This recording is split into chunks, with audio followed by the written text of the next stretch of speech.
কিন্তু তাৰ লগে লগে অহাকালি আমাৰ বাবে আৰু এটা আনন্দৰ দিন সমজিলাত ৰাষ্ট্ৰীয় পতাকা উত্তোলনৰ লগে লগে বহু দিনে মহকুমাৰ দাবী লৈ আন্দোলন কৰি থকা বহু লোকৰ মনৰ আশা এটা পূৰ্ণতাৰ ফালে গতি কৰিব অসমত কেইবাটাও নতুন উন্নয়নমূলক আঁচনিৰ কাম আমি হাতত লৈছিলোঁ আৰু এখন আঁচনিৰ কথা আমাৰ বাইদেউসকলে মোক প্ৰায়ে সুধি থাকে যে 10,000 টকাৰ যিখন আঁচনি আছিল সেই আঁচনিখন আমি কেতিয়াকৈ আৰম্ভ কৰিম ইতিমধ্যে সেই আঁচনিখনৰো প্ৰথম হিতাধিকাৰীৰ প্ৰথম তালিকাখন জিলা পৰ্যায়ত এই আঁচনিখনৰ হিতাধিকাৰীসকলক চূড়ান্তভাৱে নিৰ্বাচনৰ প্ৰক্ৰিয়া আমি ফেব্ৰুৱাৰী মাহত আৰম্ভ কৰিম ইতিমধ্যে 32 লাখ আই মাতৃক এই আঁচনিখনৰ বাবে আমি প্ৰাৰম্ভিকভাৱে নিৰ্বাচিত কৰিছোঁ মোক দুই এজনে সুধি আছে অসম পুলিচৰ ৰিটেন কেতিয়া হ'ব মই ভাবোঁ যে ফেব্ৰুৱাৰী মাহ নহলে মাৰ্চৰ প্ৰথম ভাগতেই আমি অসম পুলিচৰ কনিষ্টবলসকলৰ পৰীক্ষাৰ ৰিটেন টেষ্টৰ কাম আমি সমাপন কৰিম নমস্কাৰ আপোনালোক সকলোকে গণতন্ত্ৰ দিৱসৰ বহুত বহুত শুভকামনা জনাইছোঁ গণতন্ত্ৰ দিৱসৰ আৰম্ভণিৰ সন্ধিয়াটোতে অসমৰ কাৰণে এটা ভাল খবৰ আহিলে বিশিষ্ট সাংস্কৃতিক শিল্পী আমাৰ সকলোৰে সন্মানৰ আৰু অসমৰ নৃত্য জগতখনৰ এগৰাকী পুৰুধা মহিৰুহ যতীন গোস্বামী ডাঙৰীয়াক ভাৰত চৰকাৰে পদ্মভূষণ সন্মানেৰে সন্মানিত কৰিছে মই যতীন গোস্বামী ডাঙৰীয়ালৈ বহুত বহুত অভিনন্দন জনাইছোঁ তেখেতৰ অনুৰাগীসকললৈ অভিনন্দন জনাইছোঁ আৰু তেখেতৰ দীৰ্ঘায়ু কামনা কৰিছোঁ এইবাৰ আমাৰ ৰাজ্যখনৰ 4জন বিশিষ্ট ব্যক্তিয়ে পদ্মশ্ৰী সন্মান লাভ কৰিবলৈ সক্ষম হৈছে বিশিষ্ট শিক্ষাবিদ অনিল চন্দ্ৰ বড়ো গীতা উপাধ্যায় আৰু জয়চৰণ বাথাৰী আৰু বিশিষ্ট সাংস্কৃতিক শিল্পী ৰেবকান্ত মহন্ত ডাঙৰীয়াক ভাৰত চৰকাৰে পদ্মশ্ৰী সন্মানেৰে বিভূষিত কৰিছে মই আটাইকেইগৰাকীকে অসমবাসী ৰাইজৰ হৈ বহুত বহুত অভিনন্দন জনাইছোঁ আৰু তেখেতসকলৰ দীৰ্ঘায়ু কামনা কৰিছোঁ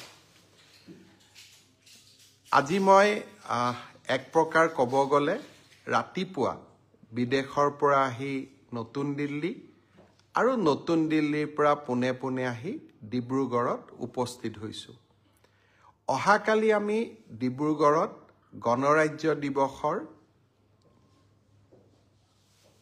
এক নতুন স্বৰূপেৰে ডিব্ৰুগড়ত গণৰাজ্য দিৱস আমি পালন কৰিম প্ৰথমবাৰৰ বাবে অসমৰ মুখ্যমন্ত্ৰী এজনে ডিব্ৰুগড়ত তিৰংগ পতাকা উদ্বোধন কৰিব আৰু গুৱাহাটীত অনুষ্ঠিত কেন্দ্ৰীয় কাৰ্যসূচীত অসমৰ মহামান্য ৰাজ্যপাল শ্ৰী লক্ষ্মণ প্ৰসাদ আচাৰ্য ডাঙৰীয়াই ৰাষ্ট্ৰীয় পতাকা উত্তোলন কৰিব ডিব্ৰুগড়ক অসমৰ দ্বিতীয় ৰাজধানী হিচাপে আমি নিৰ্মাণ কৰাৰ এক ক্ষুদ্ৰ প্ৰয়াস কিছুদিন আগতে আৰম্ভ কৰিছিলোঁ ডিব্ৰুগড়ত আমি মুখ্যমন্ত্ৰী এটা কাৰ্যালয় স্থাপন কৰিছিলোঁ আৰু এই কাৰ্যালয়টোত প্ৰতি মাহে অতি কমেও 3 দিন মই যাতে বহিব পাৰোঁ ৰাইজৰ লগত কথা পাতিব পাৰোঁ বিভিন্ন সমষ্টিৰ উন্নয়নৰ কথা পাতিব পাৰোঁ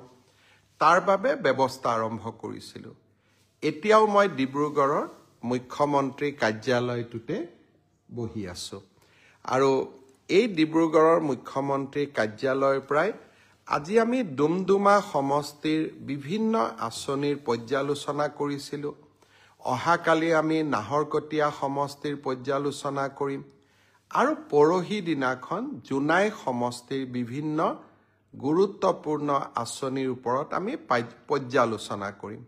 অৰ্থাৎ এতিয়া প্ৰতি মাহত 3 দিনকৈ মুখ্যমন্ত্ৰীজন ডিব্ৰুগড়ত বহাৰ পৰম্পৰা আমি যি আৰম্ভ কৰাৰ কথা কৈছিলোঁ, তাক আমি বাস্তৱত ৰূপায়ণ কৰাৰ প্ৰয়াস আৰু প্ৰচেষ্টা কৰিছোঁ। আপোনালোক সকলোৱে ইতিমধ্যে অকণমান হ'লেও অৱগত যে যোৱা 19 তাৰিখে মই দক্ষিণ কোৰিয়া আৰু জাপানলৈ গৈছিলোঁ। বহুতে মোক আজি ৰাতিপুৱাৰ পৰা সুধি আছে, কেইবাখনো ধুনীয়া ধুনীয়া দক্ষিণ কোৰিয়া আৰু জাপানৰ পৰ্যটকস্থলীৰ নাম মোক দি সুধিছে যে মামা দাদা আপুনি এইখিনি জেগালৈ বা এইখিনি স্থান চালে নে নাই। দৰাচলতে যদিও কেইবাদিনো 2 দিন কোৰিয়া 2 দিন জাপানত থাকিলোঁ, জাপান আৰু কোৰিয়া চোৱাৰ মোৰ সৌভাগ্য নহ'ল। কাৰণ কাৰ্যসূচীৰ ব্যস্ততা ইমানেই আছিলে, ইণ্ডিয়ান এম্বেচি আৰু থকা হোটেলখনৰ বাহিৰত মাত্ৰ এটা জেগাতে যাব পাৰিলোঁ। সেইটো হ'ল হিৰোশ্বিমাত যি পৰমাণু বোমৰ আক্ৰমণ হৈছিল আৰু সেই আক্ৰমণত নিহতসকলৰ স্মৃতিত যি সমাধিস্থল বনোৱা হৈছে, তালৈকে অলপ সময় উলিয়াই মই যোৱাৰ অলপ সময় উলিয়াই লৈছিলোঁ। আৰু তাক বাদ দি জাপানখনো কেনেকুৱা, দক্ষিণ কোৰিয়াখনো কেনেকুৱা, তাক চোৱাৰ সৌভাগ্য নহ'লগৈ। কিয়নো এই কেইটামান দিনৰ ভিতৰতে আমি সাউথ কোৰিয়া আৰু জাপান এই দুইখন দেশত 200জনতকৈও অধিক উদ্যোগ জগতৰ লগত জড়িত বিভিন্ন উচ্চ খাপৰ উদ্যোগপতিসকলক লগ কৰিলোঁ। 41খন মিটিং আমি সকলোৱে লগ হৈ কৰিলোঁ। দক্ষিণ কোৰিয়া চৰকাৰ আৰু জাপান চৰকাৰৰ 5জন মন্ত্ৰীক তেওঁলোকৰ বাসভৱনত গৈ তেওঁলোকৰ কাৰ্যালয়ত গৈ সাক্ষাৎ কৰিলোঁ। জাপান পাৰ্লিয়ামেণ্টৰ সদনৰ অধ্যক্ষগৰাকীক তেওঁৰ বাসভৱনত গৈ লগ কৰাৰো সৌভাগ্য হ'ল। তেখেতে মোক মৰম কৰি ভাত এসাঁজো খোৱালে। 3টা ৰোড শ্ব' আমি কৰিলোঁ। দক্ষিণ কোৰিয়াত এটা, টকিঅ'ত এটা আৰু অচাকাত এটা, 3টা আমি ৰোড শ্ব' কৰিলোঁ। আৰু ইয়াৰ মাজতে আমি মাইক্ৰনৰ দৰে ছেমি কণ্ডাক্টৰ উদ্যোগ আৰু আন 2টা উদ্যোগো চোৱাৰ সময় উলিয়াই ল'লোঁ। ইমান ব্যস্ততাৰ মাজত পৰ্যটকস্থলীসমূহ চোৱাৰ সময় সুবিধা উলিয়াব নোৱাৰিলোঁ। কেতিয়াবা চৰকাৰী ভ্ৰমণ নহয়, ব্যক্তিগত ভ্ৰমণলৈ গ'লে তাৰ ভাল ভাল পৰ্যটক স্থানবিলাক চোৱাৰ আশা নিশ্চয় মনত পুহি ৰাখিম। সি যি কি নহওক, জাপান আৰু কোৰিয়াত থকা সময়ছোৱাত আমি অসমৰ বিষয়ে বহু কথা তেওঁলোকক ক'লোঁ। কেনেকৈ অসমে এতিয়া আইন শৃংখলাৰ পৰিৱেশ যথেষ্ট উন্নত কৰিছে, আমাৰ GDP কেনেকৈ প্ৰতি বছৰে 12%তকৈও অধিক বৃদ্ধি হৈছে, আৰু কেনেকৈ অসমে নতুন নতুন কীৰ্তিমান যোৱা কেইটামান বছৰত স্থাপন কৰিছে। কাজিৰঙাত কেনেকৈ আমি বনাঞ্চল আৰু বন্যপ্ৰাণীক ৰক্ষণাবেক্ষণ কৰিছোঁ। চৰাইদেউ মৈদাম নতুনকৈ ইউনেস্কো হেৰিটেজ হ'ল।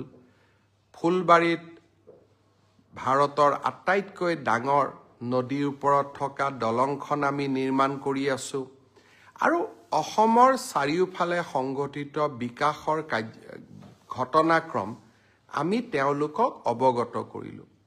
ইমান দিনে মহাৰাষ্ট্ৰ, অন্ধ্ৰপ্ৰদেশ, তামিলনাডুৰ চৰকাৰসমূহ, মুখ্যমন্ত্ৰীসমূহ এনেকুৱা ৰাজ্যলৈ যায়, তেওঁলোকক তেওঁলোকৰ ৰাজ্যত হোৱা বিকাশৰ কথা কয়, আৰু লাহে লাহে ইনভেষ্টমেণ্টবিলাক সেই ৰাজ্যসমূহলৈকে গতি কৰে। অসমৰ ষ্টৰী বা অসমৰ কাহিনী, আমাৰ যি অনিৰুদ্ধ যাত্ৰা আৰম্ভ হৈছে, এইবিলাকৰ বিষয়ে কোনেও কোৱাও নাছিলে আৰু কোনেও শুনাও নাছিলে। মই ভাৰত চৰকাৰৰ বৈদেশিক পৰিক্ৰমা মন্ত্ৰী ডক্টৰ জয়শংকৰ ডাঙৰীয়াক ধন্যবাদ জনাম যে তেখেতে আমাৰ ৰাষ্ট্ৰদূতসকলক নিৰ্দেশ দিছিলে যে অসমৰ মুখ্যমন্ত্ৰীৰ বাবে যিমান পাৰোঁ আমি উদ্যোগপতিসকলৰ লগত সভা কৰোৱাই দিব লাগে, ৰোড শ্ব' অনুষ্ঠিত কৰোৱাব লাগে, যাতে নতুন অসমখনৰ কথা আমি ক'ব পাৰোঁ। মই আশা কৰোঁ এই ভ্ৰমণে আমাৰ ৰাজ্যলৈ সুখবৰ কঢ়িয়াই আনিব। এডভান্টেজ অসমৰ সময়ত অসমে বহুকেইটা ভাল খবৰ যাতে লাভ কৰে তাৰ বাবে আমি প্ৰচেষ্টা কৰি আছোঁ আৰু আমি সফল হ'ম। অহা 6 তাৰিখে অৰ্থাৎ 6 ফেব্ৰুৱাৰী তাৰিখে জাপানৰ এটা উচ্চস্তৰীয় প্ৰতিনিধি দল অসমলৈ আহিব, য'ত জাপানৰ ৰাষ্ট্ৰদূত থাকিব, জাইকা, জেট্ৰ', তাৰ বিশ্ববিদ্যালয়ৰ কেইবাগৰাকীও শিক্ষাবিদ থাকিব, উদ্যোগপতি থাকিব। তেওঁলোকে অহা 6 তাৰিখে গুৱাহাটীত দুদিনীয়াকৈ আহিব আৰু অসমখনৰ বিষয়ে আৰু জানিবলৈ চেষ্টা কৰিব। জাপানৰ উদ্যোগপতিসকল য'ত যায় তাত এটা উদ্যোগপতি নাযায়, 25-30টা ইণ্ডাষ্ট্ৰী একেলগে যায়, এখন টাউনশ্বিপ নিৰ্মাণ হয়, তাত জাপানৰ স্কুল থাকে, জাপানৰ খাদ্য পাবৰ কাৰণে তেওঁলোকে বিভিন্ন ব্যৱস্থা কৰে আৰু এটা জাপানৰ পৰিৱেশ এটা নিৰ্মাণ কৰে যাতে তেওঁলোকে সামাজিকভাৱে থাকিব পাৰে। অসমত জাপানৰ বাবে এখন ইণ্ডাষ্ট্ৰিয়েল পাৰ্কৰ প্ৰয়োজনীয়তাও তেওঁলোকে মোক দোহাৰিছিল আৰু আমিও তেনেকুৱা এটা প্ৰস্তাৱ বিবেচনা কৰিবৰ বাবে আমিও চেষ্টা কৰিম যাতে আমি জাপান ইণ্ডাষ্ট্ৰিয়েল টাউনশ্বিপ এখন আমি অসমত নিৰ্মাণ কৰিব পাৰোঁ। ভাৰতবৰ্ষৰ বিভিন্ন ৰাজ্যই, হাৰিয়ানা, গুজৰাট, তেওঁলোকে ইতিমধ্যেই জাপানৰ ৰিকুৱাৰমেণ্ট অনুসৰি জাপানে বিচৰা ধৰণে একোখন টাউনশ্বিপ নিৰ্মাণ কৰি উলিয়াইছে। আমি অসমতো তাৰ প্ৰচেষ্টা নিশ্চয় কৰিম। অসমত এডভান্টেজ আছাম কনক্লেভ 25 আৰু 26 ফেব্ৰুৱাৰী তাৰিখে অনুষ্ঠিত হ'ব।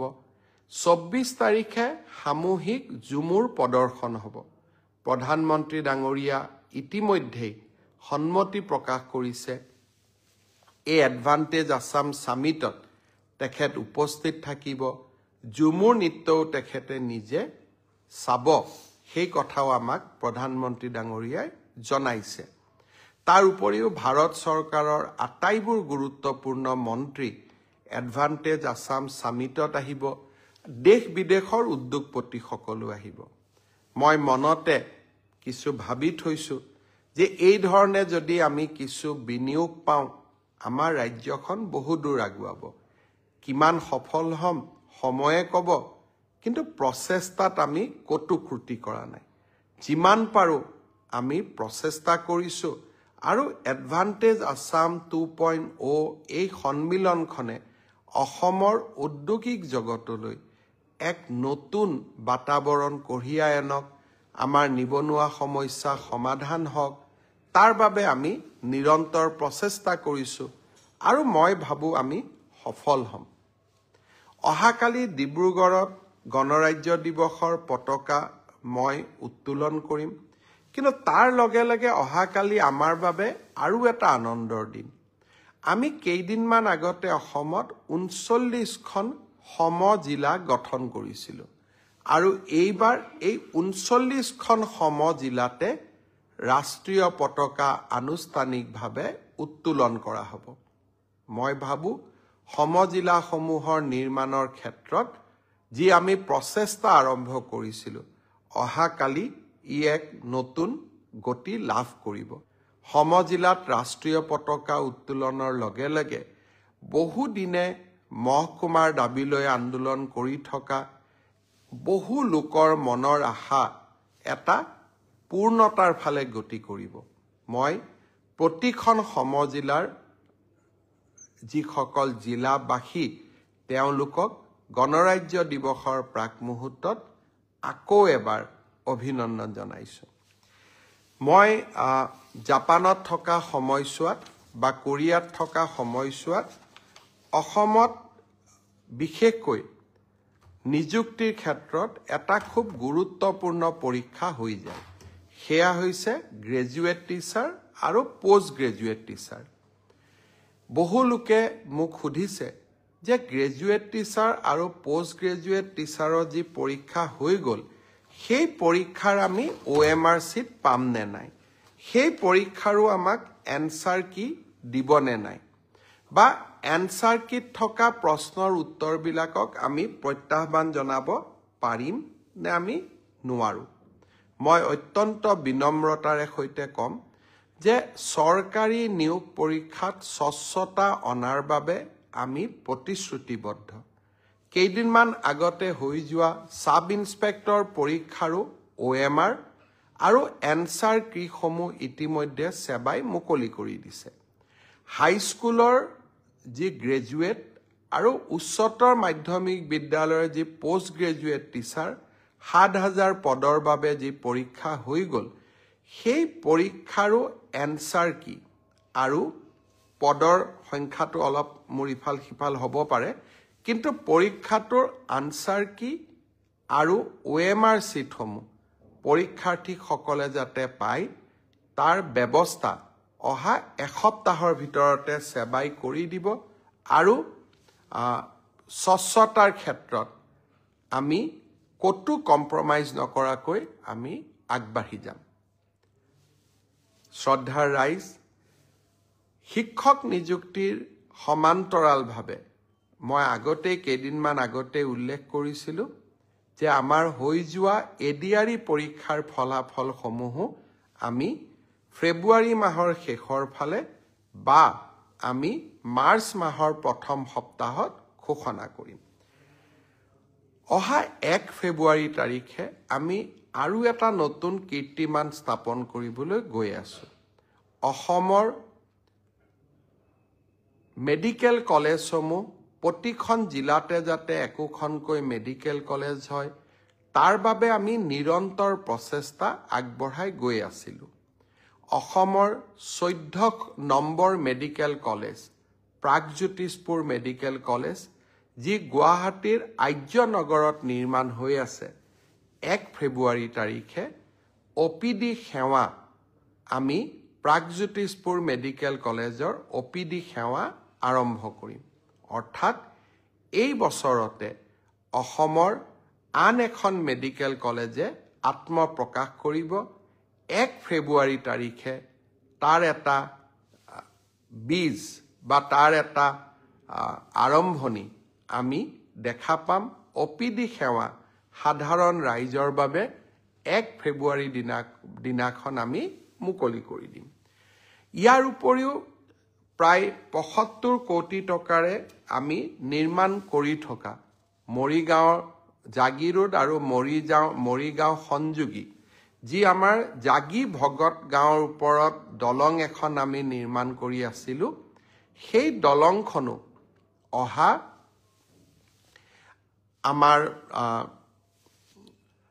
1 ফেব্ৰুৱাৰী তাৰিখে আমি ৰাইজৰ বাবে মুকলি কৰি দিম শ্ৰদ্ধাৰ ৰাইজ অসমৰ উন্নয়নৰ ক্ষেত্ৰত এই ধৰণে আমি লোৱা প্ৰচেষ্টাসমূহে এতিয়া লাহে লাহে তাৰ সুফলসমূহ আমি ৰাইজৰ ওচৰলৈ লৈ যাব পাৰিছোঁ আৰু ই সঁচাকৈয়ে আমাক প্ৰাপ্তিৰ আনন্দ দিয়ে কৰবাত কাম কৰি থকাৰ বাবে প্ৰেৰণা যোগায় ৰাজ্যৰ প্ৰধান বিৰোধী দল কংগ্ৰেছ দলে বাৰে বাৰে মোৰ বিদেশ যাত্ৰাক লৈ প্ৰশ্ন তুলিছে মই এটা কথা তেওঁলোকক বিনম্ৰতাৰে সৈতে কওঁ বিদেশলৈ মই কেইবাবাৰো গৈছো আৰু বিদেশত হয়তো যাব পৰাৰ মোৰ নিজৰ ব্যৱস্থাও মই কৰি ল'ব পাৰোঁ যদি বিদেশ যোৱাৰ কাবাৰ ইচ্ছা থাকে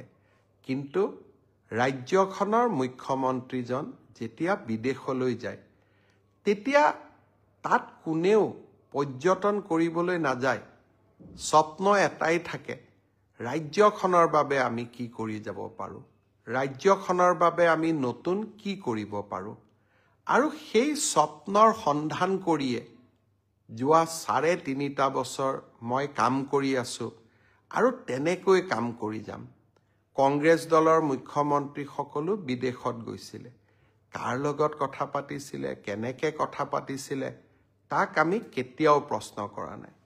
কিন্তু যোৱা 7টা দিন মই কি ধৰণে ৰাজ্যখনৰ কথা, নতুন অসমৰ কথা দেশ বিদেশৰ উদ্যোগপতিসকলক ক'ব চেষ্টা কৰিছোঁ, তাক আপোনালোকে সকলোৱে ছ'চিয়েল মিডিয়াৰ জৰিয়তে প্ৰত্যক্ষ কৰিছে। আৰু সেইকাৰণে মই সদায় ভাবোঁ যে আলোচনা যিয়েই নহওক কিয়, মোৰ কামে প্ৰমাণ কৰি গৈ আছে আৰু প্ৰমাণ কৰি গৈ থাকিব যে অসমক এক নতুন দিগন্তলৈ লৈ যোৱাৰ যি প্ৰতিশ্ৰুতি, সেই প্ৰতিশ্ৰুতিৰ লগত আমি কেতিয়াও কম্প্ৰমাইজ নকৰোঁ আৰু সেই ধৰণে আমি আমাৰ ৰাজ্যখনক আগুৱাই লৈ গৈ থাকিম। কংগ্ৰেছ দলৰ এগৰাকী নেত্ৰীয়ে প্ৰশ্ন কৰিছে যে মুখ্যমন্ত্ৰীৰ লগত তুলিৰাম ৰংহাং কিয় গৈছিলে।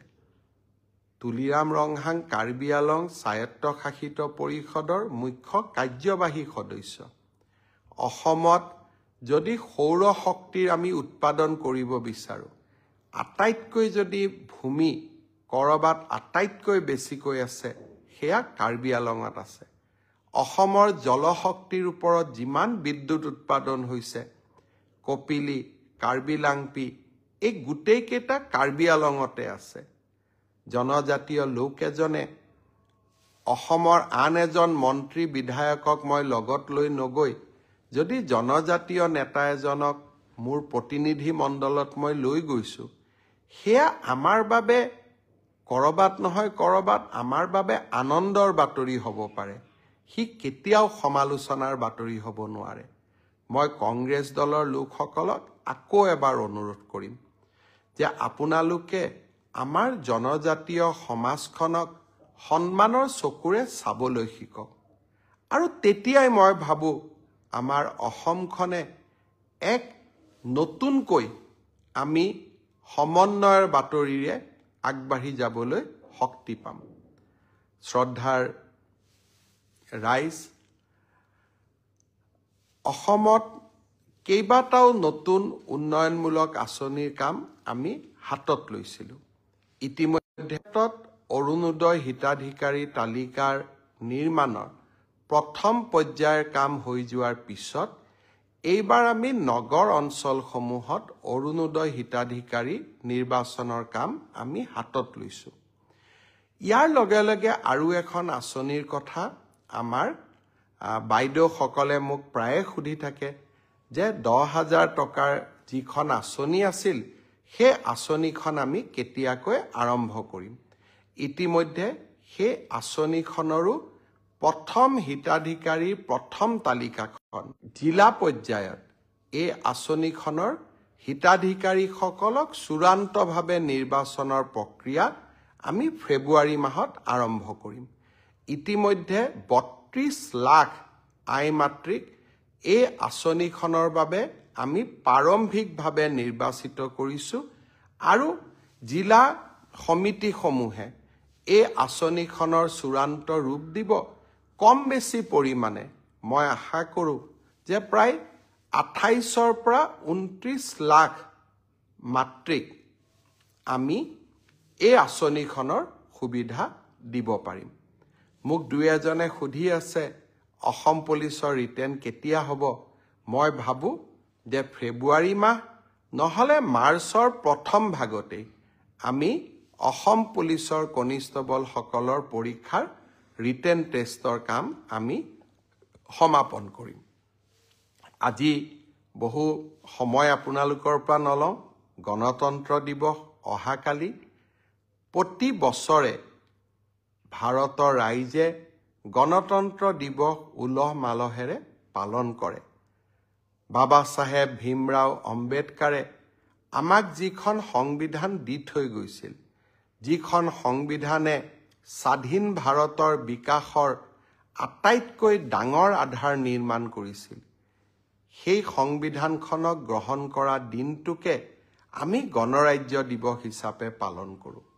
মই ভাবোঁ এই গণৰাজ্য দিৱসে আমাক সংবিধানৰ প্ৰতি আকৌ এবাৰ আমাৰ দায়িত্ব কৰ্তব্যক সোঁৱৰাই দিব আৰু সংবিধান প্ৰদত্ত অধিকাৰৰ লগতে সংবিধানে আমাৰ বাবে লিখি থৈ যোৱা কৰ্তব্যসমূহ পালনৰ বাবেও আমি প্ৰচেষ্টা কৰিম। মই শেষত এটা কথাৰে সামৰণি মাৰোঁ। জাপানত যেতিয়া মই আছিলোঁ, তাৰ মন্ত্ৰী 3জন মন্ত্ৰীক মোক লগ কৰাৰ মোৰ সৌভাগ্য হৈছিল। জাপান সংসদৰ অধ্যক্ষক লগ কৰাৰ মোৰ সৌভাগ্য হৈছিল। 200তকৈও অধিক উদ্যোগপতিক লগ কৰাৰ মোৰ সৌভাগ্য হৈছিল। ভাৰতৰ বিষয়ে প্ৰতিজনে জানে। ভাৰতৰ বিষয়ে বহু কথাই জাপানৰ লোকসকলে জানে। কিন্তু নৰেন্দ্ৰ মোদীৰ কথাও সকলোৱে গৌৰৱেৰে